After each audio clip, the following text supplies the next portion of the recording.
मला दादांबरोबर मी आपली मीडियाचं झाल्यानंतर खाजगीत देखील बसणार आहे.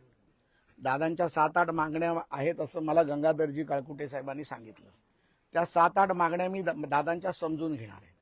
निश्चितपणे त्या मागण्या समजून घेतल्यानंतर उपसमिती असेल, सरकार असेल, राज्य सरकार असेल, या मागण्या का झाल्या नाही. बघा, प्रत्येक गोष्टीला कारण असतं. काही गोष्टीमध्ये कायदेशीर अडचणी असतात, काही गोष्टींमध्ये फॉलोअप हा विषय असतो, काही गोष्टींमध्ये कोणाचा पाठपुरावा न झाल्यामुळे झालेलं असतं. पण दादानी सांगितल्यानंतर मी आज दादाला विनंती करायला आलोय भाऊ म्हणून, की तुमच्या मागण्या तुम्ही मला सांगितल्यानंतर मला जर तुम्ही काही काळ दिला तर त्या काळात मी त्या तुमच्या मागण्या पूर्णत्वाकडे नेण्यासाठी 100% प्रयत्न करेन. मी माझा एक शब्द देखील सांगितला होता, या मागण्या पूर्ण नाही झाल्या तर मी माझ्या आमदारकीचा राजीनामा देईन आणि तो समाजासाठी देईन. कारण मी समाजाचा कार्यकर्ता आहे. पहिल्या जातीसाठी माती खायला मी तयार आहे. आज मराठा समाज हा देशामध्ये सगळ्यात मोठा समाज आहे. आज 7 कोटीपेक्षा जास्त लोक मराठा समाजाची इथे आहेत. लोक आमच्या आपापसांमध्ये भांडणं लावायचा प्रयत्न करतात. आज मी दादाला भेटायला आलो तर कोणतरी काहीतरी बोलायला लागला.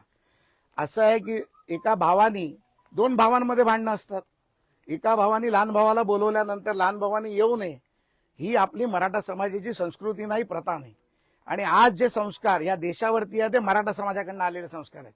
छत्रपती शिवाजी महाराजांनी दिलेले संस्कार आहेत, माता जिजाऊंनी दिलेले संस्कार आहेत. आपण प्रत्येक संस्काराचं जेव्हा नाव घेतो तेव्हा छत्रपतींचं नाव घेतो. आणि या छत्रपतींचा मराठा, ज्या मराठाच्या संघर्षामध्ये मला जर दादांमुळे खारीचा वाटा उचलायची संधी मिळत असेल, त्यांनी अनेक आंदोलनं केली, अनेक उपोषणं केली. मी आता दादांना विचारत होतो त्यांच्या तब्येतीबद्दल. त्यांनी मला सांगितलं उपोषणामुळे त्यांची तब्येतही बिघडली. मला वाईट वाटतंय बोलताना, माझ्या डोळ्यात अश्रू येत आहेत की एक कार्यकर्ता स्वतःचा जीव जाईपर्यंत जर एवढा मोठा संघर्ष करू शकतो तर आमच्यासारखा कार्यकर्ता त्याच्या मागे का उभा राहू शकत नाही. आणि मग हे करत असताना त्यांचे जे प्रश्न आहेत ते प्रश्न सरकार दरबारी नेऊन कुठे अडले आहेत, न्यायिक प्रक्रियेत कुठे अडले आहेत, कोणाच्या दरबारी अडकले आहेत, ह्या सगळा विषय मी सरकार दरबारी निश्चितपणे नेणार. आणि दादाबरोबर त्याचा भाऊ म्हणून याच्या पुढे त्याच्या संघर्षात, त्याच्या कामात, त्याच्या कार्यात मी सातत्याने राहणार. आणि मी दादाला विनंती करायला आलोय, नेतृत्व येतात, समित्या येतील आणि तुम्हाला विनंती करतील, सर्व आहे. पण आज एक लहान भाऊ म्हणून तुमच्याकडे आलाय आणि तुम्हाला विनंती करायला आलाय की आजच्या या उन्हाच्या काळात, पेरणीच्या काळात आपण हे आंदोलन मागे घ्यावं आणि मला तुम्ही एक संधी द्यावी. आणि ती संधी जी तुम्ही आणि मी आतमध्ये ठरवू, जो वेळ तुम्ही ठरवू तेवढ्या वेळेत मी वेळोवेळी तुम्हाला आता भेटत राहीन. मला देखील संभाजीनगरला यायचं, आपण त्यामुळे संधी द्याल. तुमच्या शेतातली ड्रॅगन फ्रूट खायला, सरपंचाच्या ड्रॅगन फ्रूट खायला मी येईन आणि आपण चर्चा करू. आणि मला वाटतं की आता हत्ती गेलाय शेपूट राहिले, हत्ती गेलाय शेपूट राहिले आणि दादाचं आंदोलन यशस्वीच झाले. आणि त्यामुळे पुढचं देखील जे काय त्यांच्या समाजाबद्दलच्या भावना, आदर, मागण्या आहेत त्या पूर्ण होतील याची मला खात्री आहे. सर, तुमच्या भेटीवरती लक्ष्मण हाके यांनी टीका केली की तुम्ही व्यावसायिक आहे, तुम्हाला समाज समजलं काय कळतंय म्हणून.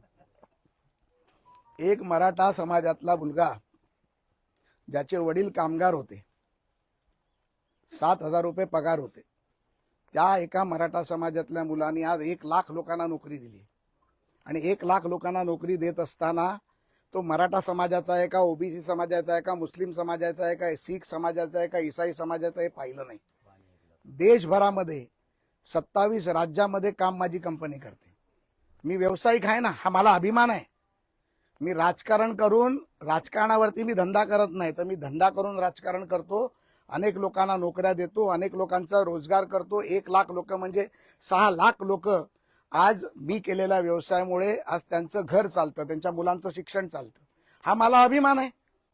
आणि जर मनोज दादाचा लहान भाऊ जर एवढा मोठा झाला असेल, आज एक लिस्टेड कंपनी चालवत असेल, आर्थिकदृष्ट्या प्रबळ असेल, तो दादाच्या आव्हानाला, मागणीला मान करून इकडे येऊन त्यांच्याशी बोलत असेल, तर मला वाटतं मनोज दादा, हाके साहेबांचं मला नाव माहीत नाही, हाके साहेबांना यावरती कुठलंही पोटशिडोल होण्याचं कारण नाही.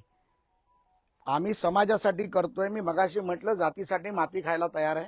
मी समाजासाठी लढतोय. हाके साहेबांचा पण कुठला गैरसमज असेल, त्यांनी मला बोलवलं, त्यांचाही गैरसमज मी दूर करीन. पण माझ्या समाजाच्या संघर्षात, समाजाच्या आंदोलनात, समाजाच्या विषयात दादांबरोबर उभं राहून दादांचं जे मनामधलं जे दुःख आहे, किंबहुना त्यांचे जे विषय आहेत ते पूर्ण करण्यासाठी मी काम करीन. त्यामुळे हाके साहेबांनी देखील त्याचा गैरसमज करू नये, माझी त्यांना विनंती आहे.